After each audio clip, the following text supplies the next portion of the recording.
Brian from Brian's Gym here, doing video number 5. Excuse me.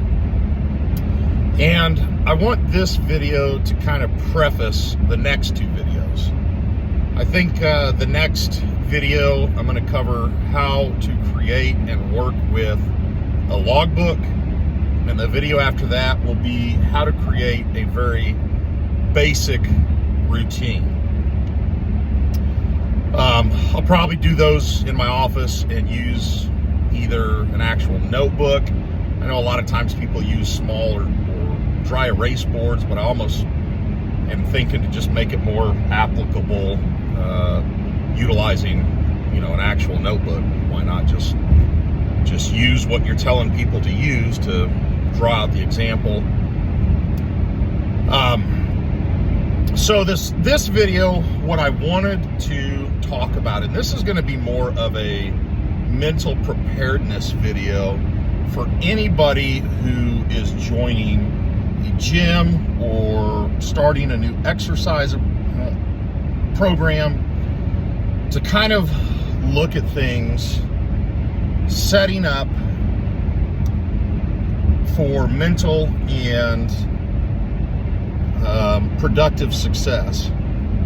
So typically, and I know I've used some broad generalizations in the past, and just to kind of, side note, when I use some of these clarifications, I'm not saying that there's not some variance within them, or there's, some other specific situations, that might garner a different protocol or, resolution, whatever. I'm just trying to use the broadest group that I can from what I've seen over the past 20 years of being involved in the gym. So, talking about 2 specific types of people who join a gym.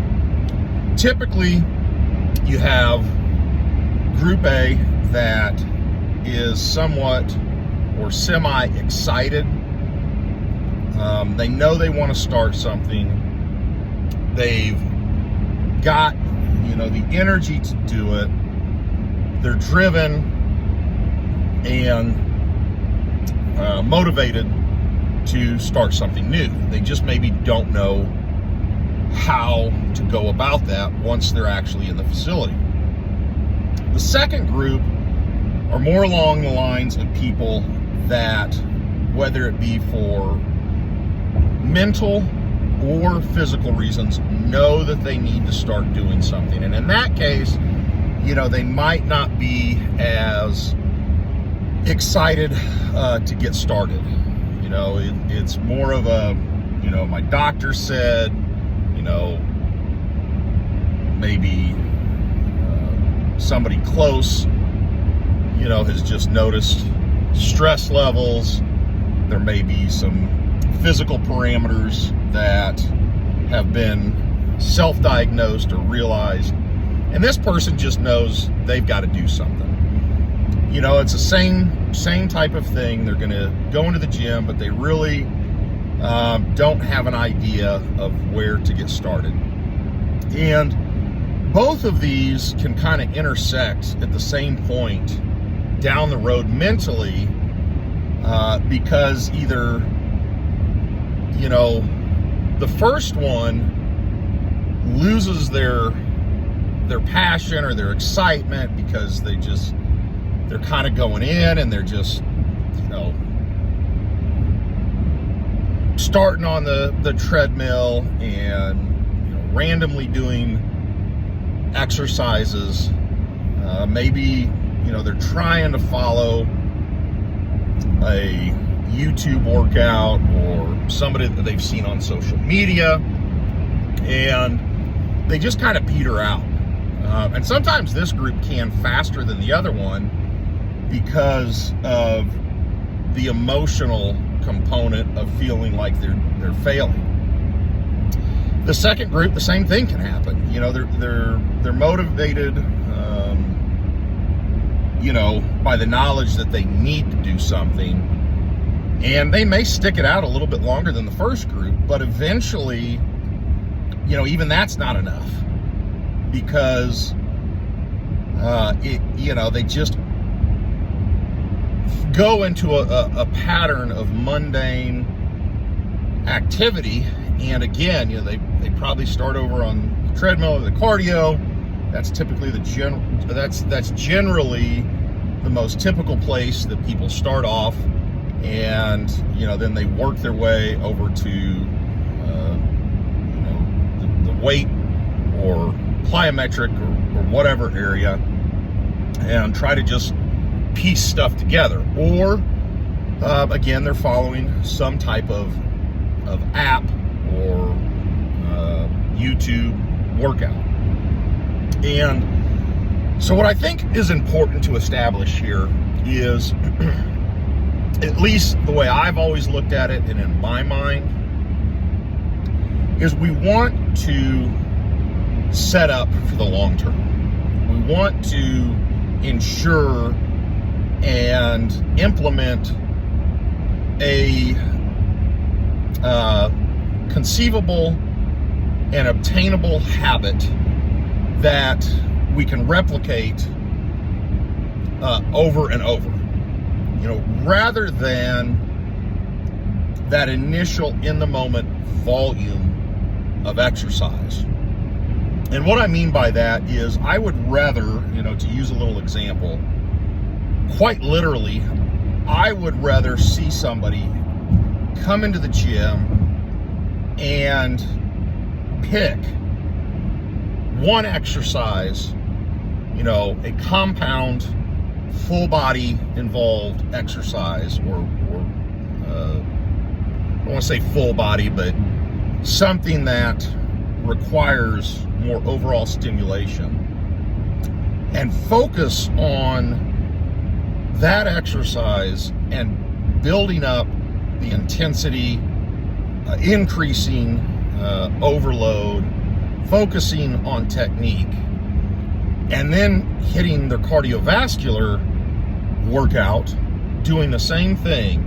I would much rather see somebody do that for a period of 4 to 12 weeks than I would see them, you know, come in and try to go over on the treadmill for 40 minutes and then go over and randomly pick exercises and you know, try to put something together that they're really not tracking, because that's more of a guarantee to fizzle out, and it's also more of a load mentally of, okay, you know, I was excited to do this, but it can quickly turn into, oh, now I have to go into the gym. It's a burden. It's a mental burden. You know, now I've got to go into the gym and I've got to do my, you know, 30 minutes of cardio or, you know, whatever exercises. And again, it can quickly lead to just a deflating mental state, or you know, lack of adherence, even in the midst of knowing that you need to do this for your health. So, you know, we're looking for long-term sustainability when we start something. And, you know,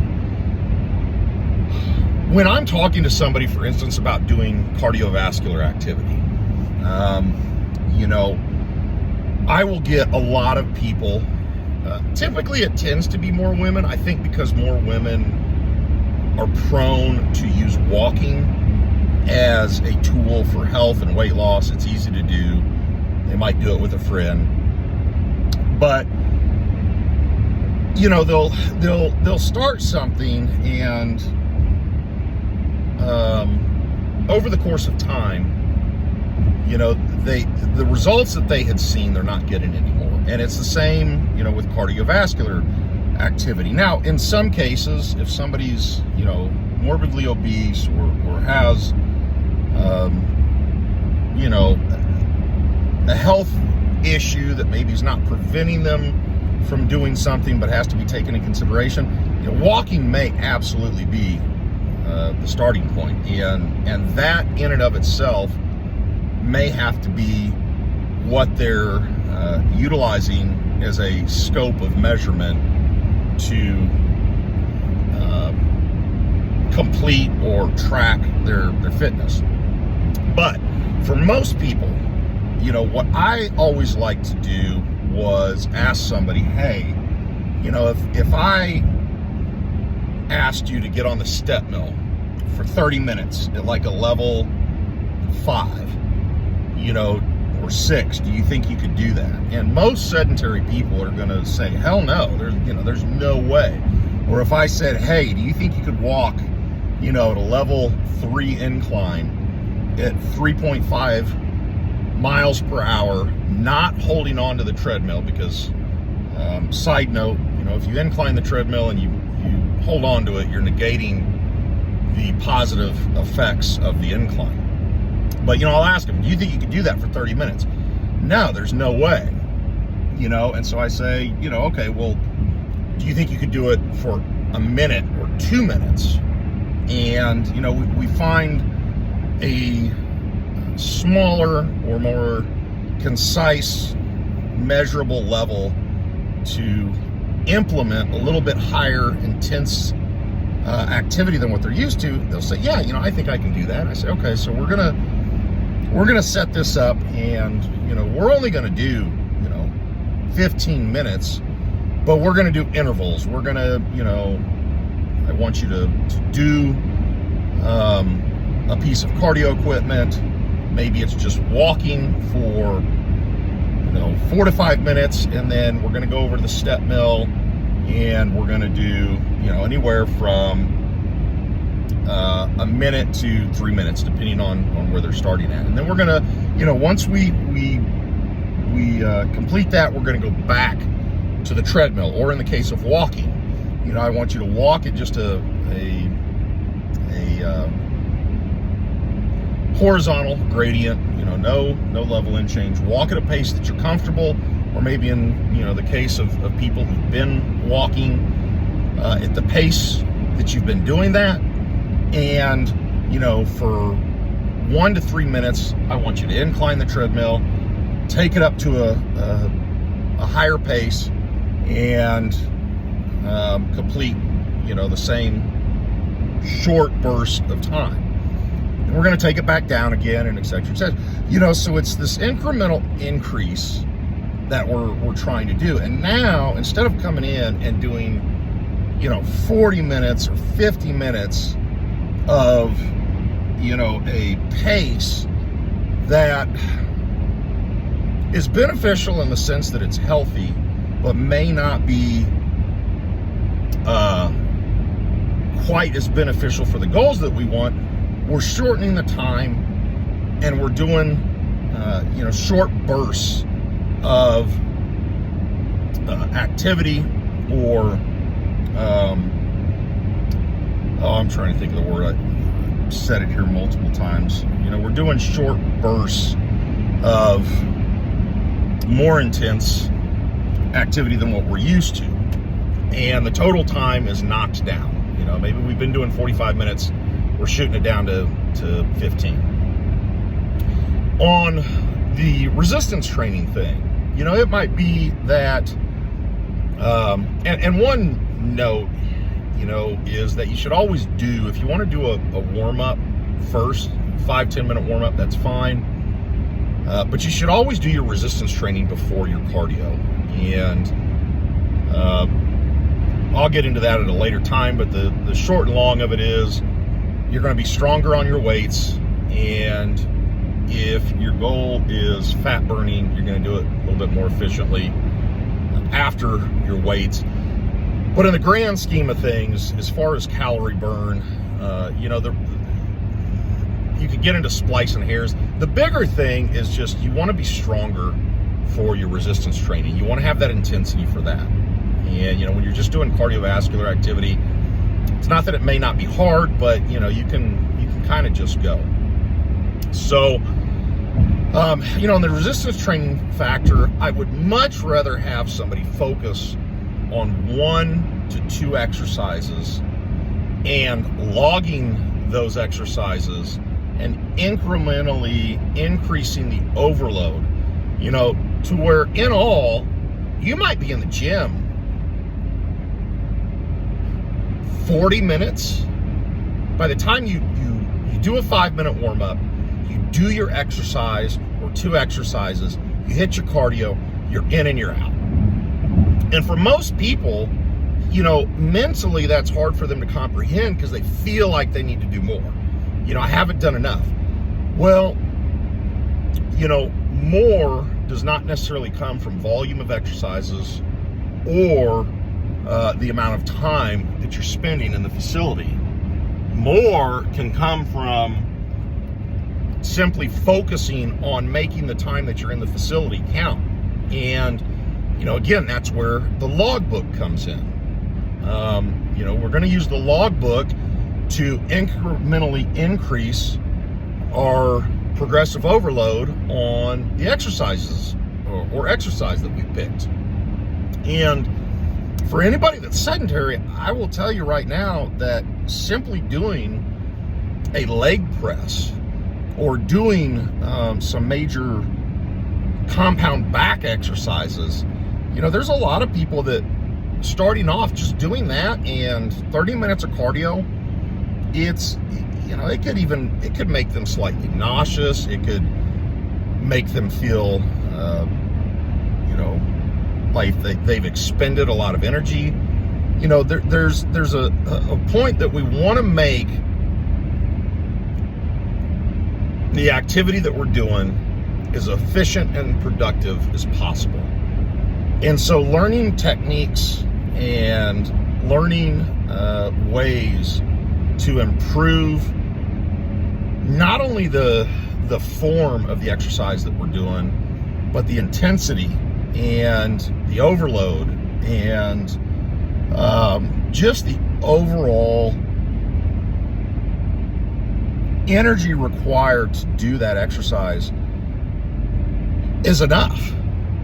But I would rather have somebody come into the gym 5 days a week, breaking it down to 1 or 2 exercises, or 3 days a week and combining some exercises and finishing off with their cardio, and get that habit established and learn how to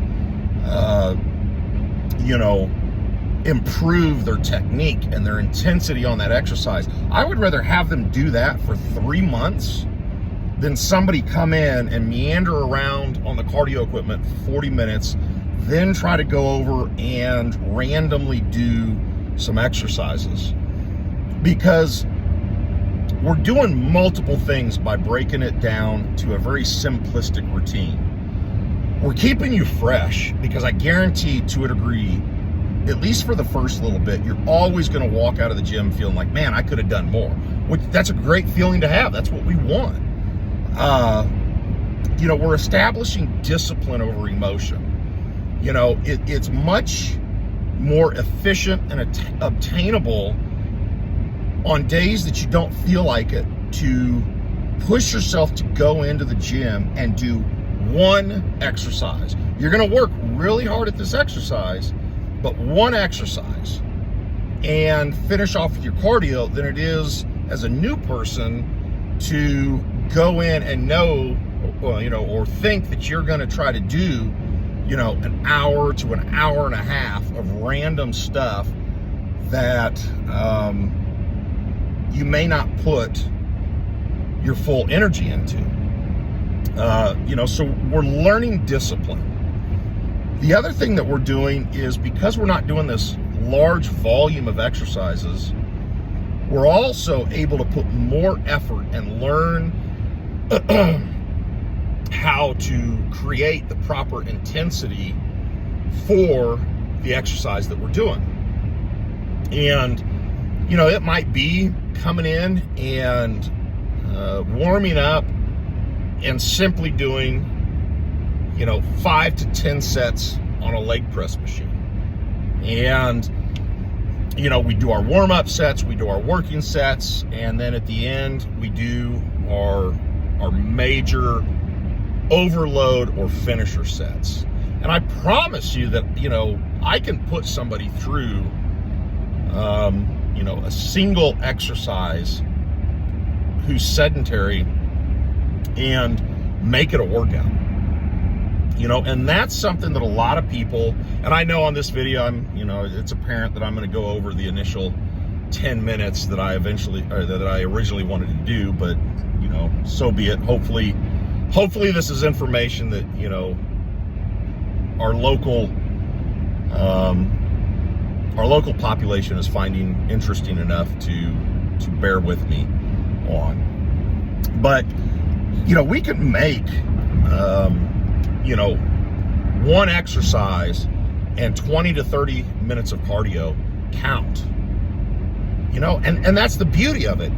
You're in, you're out, you're done. You feel great. You get to pat yourself on the back. We're building discipline. And here's the beauty of it. We're gonna build motivation, because where I'm gonna talk about in the future videos coming up is we're going to the gym with a purpose each and every time, because the goal every single workout is to try to beat that logbook. It might be by a single rep. It might be by adding 2.5 to 5 pounds on your last set or your working sets. It might be adding, we finally worked up to a true sense of failure, and we're going to start adding in some drop sets. But we're able to really track progress. When you go into the gym and you know that you got, and I'm throwing out a random number, your first sets, you got, 50 pounds, your next 2 sets, you got 75, your next 2 sets, maybe you got 100, and let's say your last 4 sets, you've been stuck at a range on, 150 pounds on a leg press, or what other exercise. When you know that your only objective is to go into the gym and try to beat what you previously did, it gives you a sense of focus and motivation. It gives you a way to channel intensity into your exercise. On the same token, I know this is something I don't see a lot of people do, but when people are first starting the gym, I'll recommend that not only do they log their weight program workout, but they also log their cardio workout. Because if, for example, we're hitting 5 minutes on a treadmill, we're inclining it, and we're going at a faster pace for 2 minutes, and we're doing this 3 or 4 times, and let's say we've added time or intensity, you've got to again be able to know and remember when you incrementally have added and need to adjust. And what I mean by that is, you may set the goal that you're hitting, 5 minutes at 3 minutes, 5 minutes, 3 minutes, 5 minutes, 3 minutes. Over the next 2 weeks, you're going to add 30 seconds, or 3 weeks, you're going to add 30 seconds to your intense round. Even if it's walking. So you need to be able to track that, because it can be hard if you're coming in multiple days a week. You can kind of get lost in doing stuff. But if you've got that log to where you can say, all right, next week I add 30 seconds to my last round. The following week I'm going to add 30 seconds to my second round, and the third week I'm going to add 30 seconds to my first round. That's a period of weeks that you want to be able to track, especially if you didn't make it one day, or if you've got a lot going on. You don't want to get multiple weeks in and forget where you're at with that. So again, the same thing can be done on cardio. But, you know, I think there's a misconception about how to start an exercise program, and there's too much emphasis, understandably so, put on volume rather than efficiency and intensity. And if we do it right, you know, we can establish a base routine to where, you know, in 6 to 12 weeks, you're ready to add another exercise. And we've already established, or, you know, a familiarity with how this is going to work. You know, you're going to throw that second exercise in, and you're kind of mentally prepared for how it's going to feel in the beginning, how we're going to make it harder, what to look for as far as where to progress. And, you know, over the course of time, we can keep doing that. And so I would much rather have somebody start off small but intense, rather than with a lot of volume to where they peter out. And, you know, that can be applied. It doesn't have to be a single exercise or 2 exercises.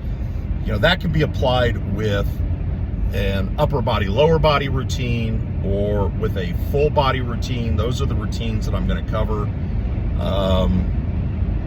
in a couple videos from now, after we first go over, you know, how to log things. So I hope this kind of helps people break down some misconceptions about starting, you know, in a fitness facility, in a gym, and gives you some mental strategies on not only how to start, but how to ensure that you're going to be both productive and consistent. Because big picture, that's what we want. We want to establish a habit. We want to establish discipline. You know, we want to establish the ability to improve, you know, our intensity, which, you know, is what is key to making the physical changes that we might want to make. And even if it's not the physical component, it's the mental component. You know, when you go in and you're progressively getting better, it feels good. You know, and that's something that for some people might be just as, if not more important than the physical component.